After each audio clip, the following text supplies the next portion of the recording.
platform, my name's Ava Eldred, author of the boy band Murder Mystery, and today I'm going to be telling you about some other books that include fandom that I love.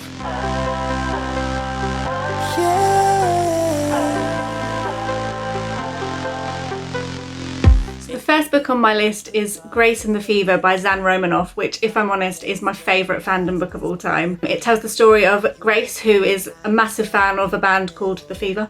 Clue's kind of in the title, and what happens when she's out for a late night walk and meets one of the members of the band. The thing that I find most interesting about this one is, you know, the relationships between the band and the fans are brilliant, but actually the way that it talks about how fandom can alienate the people in your real life is really interesting, because that's something I've not really seen explored in any other book. It kind of goes into how some people just won't get it, that you love this thing and you want to put all of this energy into it, but that doesn't really matter because the people who do get it really get it, and that's what your fandom friends are for. The vibe of this one is absolutely dreamy.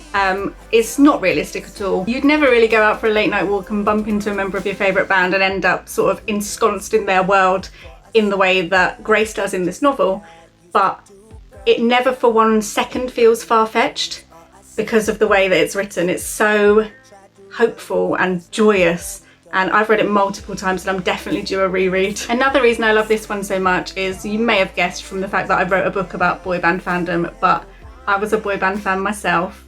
Started with Hanson, went on to Westlife, moved on to McFly, and all of those kinds of bands, and although I've never been in any of the situations that come up in Grace and the Fever, the emotions of it all were so relatable and it all felt so familiar. It's just such a comfort read for that reason. There's nostalgia and it basically takes me back in time without a time machine. Next on the list is I Was Born for This by Alice Oseman, and I think this one's a fan favourite, isn't it? Everyone loves Alice. This one tells the story of boy band The Ark and their massive fan Angel. The thing that I like most about this one is that as much as it is a fangirl story, it is Angel's story, it is also Jimmy's story, who is the frontman of The Ark.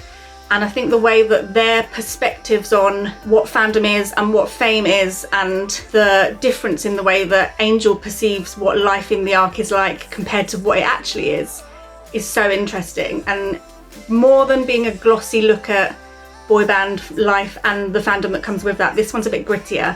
It shows more of the dark sides and it feels a little bit more realistic, even though some of the situations they get themselves into still probably would never happen in real life.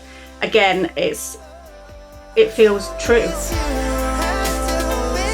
Next up is An Unauthorised Fan Treatise by Lauren James, which is a book I read just after I finished writing the boy band Murder Mystery and absolutely loved, because it's such a different look at fandom. So this story is about Gotti, who is a massive fan of the TV show Lock and Ness, which is about paranormal detectives. Sounds amazing, I'd watch it. She's convinced that the two lead actors are dating and will do whatever it takes, as will quite a lot of the rest of the fandom, to prove that. So she gets herself involved in this romantic conspiracy theory that ends up being so much more than she bargained for. It's honestly wild.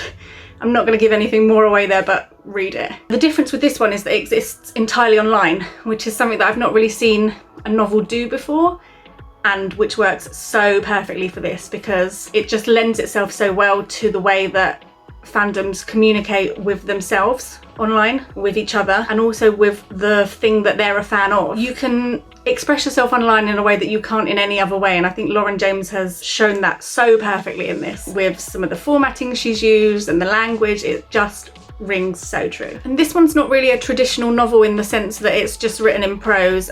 It's actually formatted as Gotti's blog. You've got her blogging, which is more of the prose side of it, and then there are court transcripts and comments on the blog from people who are reading along with the story, which is absolutely brilliant because it sort of gives the idea of what the rest of the fandom would be thinking in a situation where someone was going to such extremes. This might be kind of different to any book you've read before, but if you exist on the internet, it will be the kind of writing you see there. To have translated that into a novel, I think, is just so clever, and she pulls it off so well.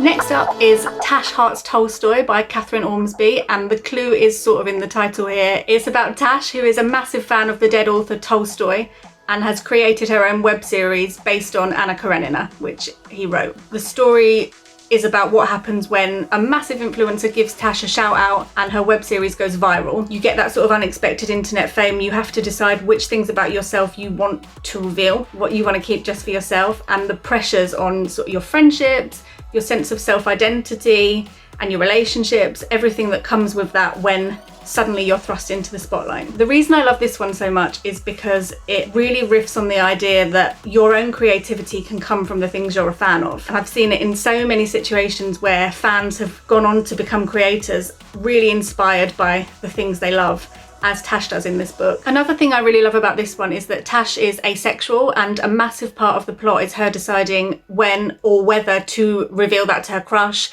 and if that would change things. And I think that's representation we don't often see in young adult novels, and it's really important.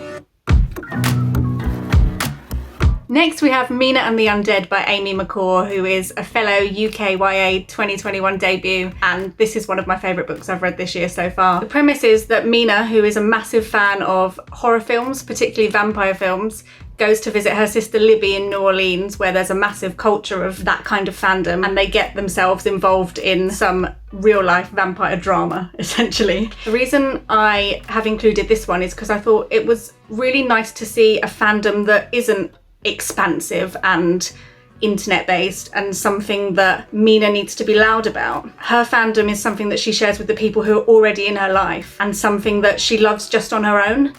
It's not about building a community within the fandom. She's already got that community, and this is something that they can share just for themselves. And I thought it was a really interesting look at how different fandoms can be. The vibe of this one is really atmospheric, really creepy, but also hilarious and romantic and kind of joyous as well, which sounds strange for a vampire book. Obviously I know vampires are not real, but Amy has made them feel relatable because of the way that the human characters interact with the idea of vampires and horror and the paranormal, and I found it really accessible for that reason. So one of the reasons I am so interested in fandom, and I've been talking about fandom books, is because I wrote a fandom book.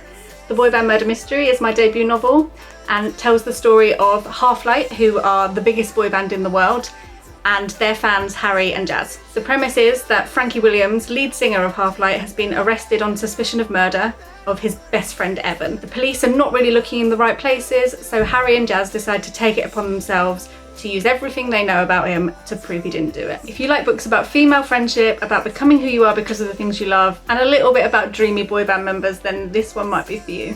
Thank you for watching. In the comments, we'd love to know about your favourite fandom books, or just your favourite fandoms, and don't forget to subscribe to the platform for more bookish content.